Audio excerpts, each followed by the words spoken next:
જગત વૈરાનની વિકટ આ વાટમાં એક તું ઠાવકો જીવનસાથી, તું જ ગુરુ ભૂમિયો સત્યમાં દોરતો, અસત્ય અંધકારને મૃત્યુમાંથી, દુઃખ દારિદ્ર્યમાં તું દિલાસો પ્રભુ, ધૈર્યાશામી પ્રેમ પાતો, તું જ પડખે રહીને પીઠ પંપાળતો, અચળ તારો જગે એક નાતો, પંથ તારે પ્રભુ આવતા વિચારતા, વિષધરા મોહિની ઊભી આડે.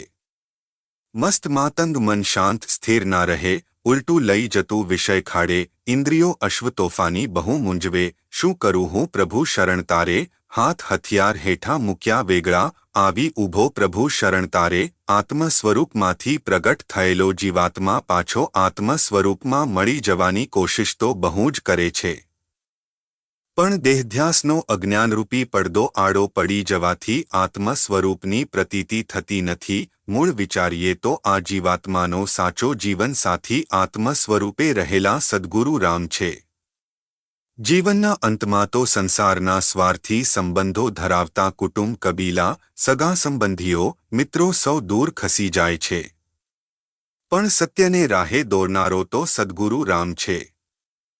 જગત સંસારના સુખો એ રણપ્રદેશની ભૂમિ જેવા વેરાન અને મૃગજળ જેવા ભામિક છે.